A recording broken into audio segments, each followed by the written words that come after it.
அடுத்தது நீருக்கு அப்புறம் இறுதியான ஒரு பூதமாக வந்து மூலகமாக வந்து மரம்.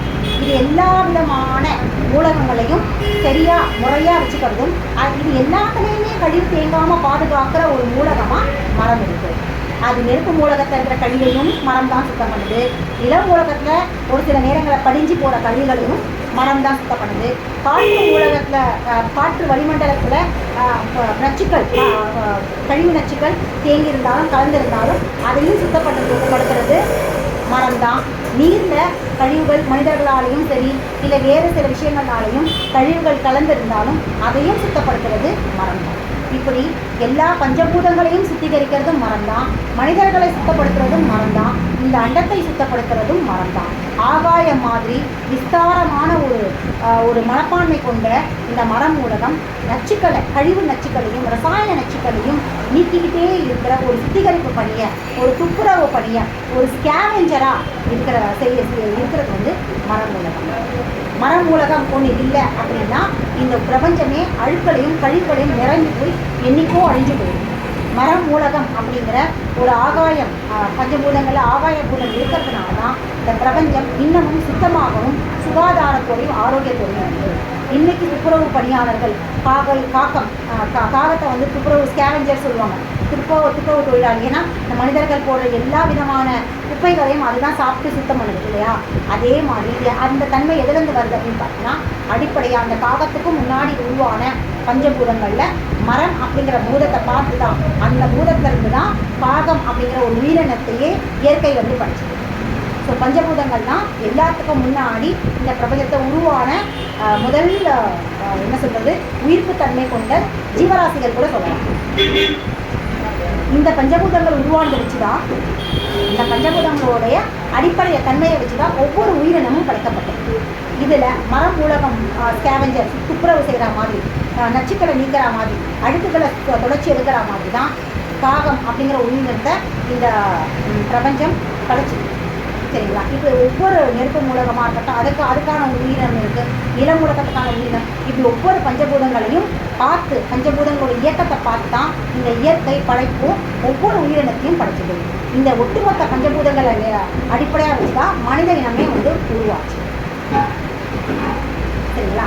ஸோ இப்படிப்பட்ட மகத்துவம் கொண்ட பஞ்சபூதங்களை நாம் நாடி வழியாக தெரிஞ்சுக்கிறோம். எவ்வளோ பெரிய உத்தமர்களில் நாம் நாடி வழியாக இத்தனை பெரிய பஞ்சபூதங்கள் பிரபஞ்சத்துடைய ஆணிவேர் பிரபஞ்சத்துடைய முதல் என்ட்ரிஸ் இவங்களை நம்ம வந்து நாடி வழியாக தெரிஞ்சுக்கிறோம், உணர்றோம், நுட்பமாக வந்து தெரிஞ்சுக்கிறோம். அப்படின்னா நம்மளாம் எவ்வளோ பெரிய உன்னதமானவர்கள். பஞ்சபூதத்தையே நம்ம அறிஞ்சுக்கிறோம், அண்டத்தில் இருக்கிற பஞ்சபூதத்தையும் தெரிஞ்சுக்கிறோம், கையில் நம்ம இந்த பிண்டத்தில் இருக்கிற பஞ்சபூதங்களையும் தெரிஞ்சுக்கிறோம்.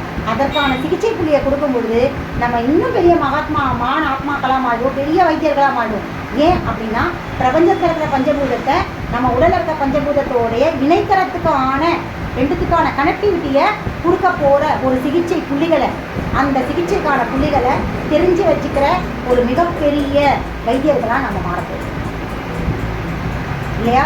புறப்பொருளையே வச்சுக்கிட்டு சிகிச்சை பார்த்துக்கிட்டு அதை கொடுத்து அதில் ரிசல்ட் தெரியாமல் அதுக்கான செலவுகளில் சிக்கிக்கிட்டு இருக்கிற இந்த காலகட்டத்தில் பஞ்சபூதங்கள் பிரபஞ்சத்தோடைய உயிர்ப்புத்தன்மை கொண்ட பஞ்சபூதங்களை தெரிஞ்சுக்கிறதும் ரொம்ப எளிமையாக ரொம்ப சிம்பிளாக உடம்புக்கான நோய் வரும்போது சிகிச்சை கொடுத்து உடம்பை சரிப்படுத்த போகிற ஒரு மிகப்பெரிய வைத்திய முறையை நம்ம இன்றைக்கி தெரிஞ்சுக்கிறோம் இல்லையா?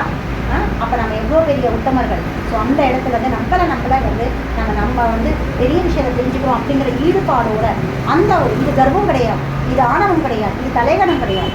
ஏன்னா பிரபஞ்சத்தை தெரிஞ்சுக்கிறோம், பஞ்சபூதங்களை நமக்கு தெரிஞ்சுக்கிறதுக்கான வாய்ப்பை இந்த இயற்கையே நமக்கு வழங்கியிருக்கு. அப்படிங்கிற இடத்துல இருந்து இன்றைக்கி நாம் சிகிச்சைக்கான பிள்ளைகளை பார்க்கணும். சரிங்களா?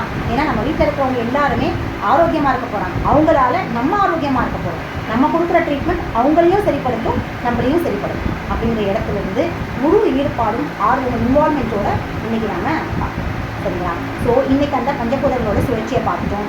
அப்புறம் இது எல்லாமே வந்து நாடியில் துடிப்பு இருக்கா இல்லையா, அந்த பஞ்சபூதங்களோட துடிப்பு இருக்கா இல்லையான்னு பார்த்துட்டு இப்போ நம்ம என்ன பண்ணுறோம், துடிப்பு இல்லாத மூலகங்களை மைண்டில் வச்சுக்கிறோம். சரிங்களா?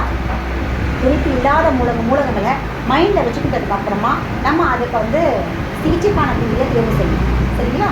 இப்போது இந்த இடத்துல நல்லா தெரிஞ்சுக்கோங்க. முதல்ல ஒரு சுற்றுக்கள்லாம் பார்க்கலாம். ஆகச்சுற்று இப்போ நான் சொன்னேன் இல்லையா, இந்த சுழற்சி முறையை இந்த சுழற்சி முறையில் எந்த பஞ்சபூதங்களுக்கு ஆற்றல் கிடைக்கலையோ அதோடைய தாய் மூலகம் அதற்கு கொடுக்கும். அது எதில் இருந்து தெரிஞ்சுக்கலாம் அப்படின்னா, இந்த துடிப்பு இல்லாத மூலகம் இருக்கு இல்லையா. இப்போ நம்ம வந்து ஏதோ ஒரு மூலகம் நம்ம பார்க்குறோம், நெருப்பு மூலகத்தில் வந்து துடிப்பு இல்லை அப்படின்னா அது ஒற்றை மூலக சீர்கேடில் புள்ளித்தேர்வுக்கான ஒற்றை மூலக புள்ளித்தேர்வு அப்படின்னு தெரிஞ்சுக்கணும். இப்போது இந்த ஒற்றை புள்ளி மூலகத்தில் வந்து புள்ளித்தேர்வு செய்கிறோம் அப்படின்னா அதில் 3 விஷயங்களில் நம்ம வந்து கவனம் செலுத்தலாம். புரியுதுங்களா? என்ன அந்த 3 விஷயங்கள் அப்படின்னா, இப்போ வந்து நெருப்பு மூலகத்தில் வந்து துடிப்பு இல்லை. இப்போ நம்ம கொடுக்க போகிற ட்ரீட்மெண்ட் வந்து அந்த ஒற்றை மூலகத்துக்கு தான். மீதி 4 மூலகங்கள்லேயும் வந்து துடிப்பு இருக்குது. ஓகே, அதனால நம்ம அதை பற்றி கன்சிடர் பண்ணவே வேணாம், அதை பற்றி நம்ம பார்க்கவே வேணாம். நம்ம மைண்டில் இப்போ இருக்க வேண்டியது நெருப்பு மூலகம் துடிக்கலை. நெருப்பு மூலகம் 2 கையிலையும் இருக்குது. ஸோ 2 கையிலையுமே அந்த மூலகம் துடிப்பு இல்லை. ஸோ இன்றைக்கி ஒற்றை புள்ளி சிகிச்சையை தான் கொடுக்க போகிறோம். இப்போ ஒற்றை புள்ளி சிகிச்சையை எப்படி தேர்வு செய்கிறது அப்படின்னா, 3 விஷயங்களில் ஒற்றை புள்ளி சிகிச்சையை நம்ம தேர்வு செய்யணும். ஒன்று என்ன அப்படின்னு பார்த்தீங்கன்னா, சொந்த புள்ளி, அதாவது நெருப்பு. எந்த மூலகங்களை நம்ம தேர்வு செஞ்சாலும் சிகிச்சைக்கான புள்ளிகள் எப்படி இருக்குது அப்படின்னு பார்த்தீங்கன்னா, 65 சிகிச்சைக்கான புள்ளிகள் நான் சொல்லியிருக்கேன் இல்லையா. மொத்தம் 361 பாயிண்ட்ஸ் வந்து நம்ம உடம்பு ஃபுல்லாக இருக்குது. அந்த 361 பாயிண்ட்ஸில் 65 பாயிண்ட்ஸ் தான் வந்து சிகிச்சை கொடுக்க போகிற பாயிண்ட்ஸ். இதில் 5 புள்ளிகள், கடைசியாக 5 புள்ளிகள் வந்து ரென் பாயிண்ட்ஸ்ன்னு சொல்லுவாங்க. ரென் பாயிண்ட்ஸ். அது வந்து நம்மளுடைய வயிற்று இந்த நடுவு மத்தியமஸ்தானம் இல்லையா போடு. ஸோ இந்த தொப்புளுக்கு கீழேயும் தொப்புளுக்கு மேலேயும் தான் வந்து அமைஞ்சிடும். அது நம்ம லாஸ்ட்டாக தேவைப்படும் போது கற்றுக்கலாம். ஆனால் 60 புள்ளிகள் இருக்கு இல்லையா, இதுதான் மிக மிக முக்கியமான புள்ளிகள். இதுதான் சிகிச்சைக்கான புள்ளிகள்.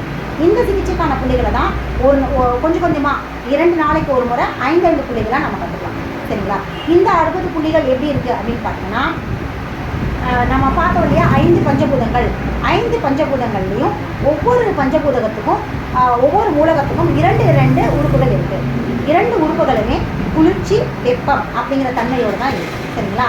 ஸோ இதை அடிப்படையாக வச்சு 5 மூலகங்களுக்கும் 2, ஆனால் நெருப்பு மூலகத்துக்கு மட்டும் 4. அப்போது நெருப்பு மூலகத்துக்கு 4, மிச்சம் இருக்கிறதுக்கு 2, 8,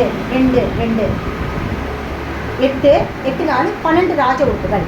அப்போ 12 ராஜ உறுப்புகளுக்கும் 12 மெரிடியன்ஸ் இருக்கும். அப்போ 12 மெரிடியன் சேனல், அதாவது ட்ராவல் பண்ணுற சேனல், ஒவ்வொரு ராஜ உறுப்புக்கும் ஒரு சேனல். அப்போது ஒவ்வொரு சேனல்லையும் 5 புள்ளிகள் தான் சிகிச்சைக்கான புள்ளிகள்.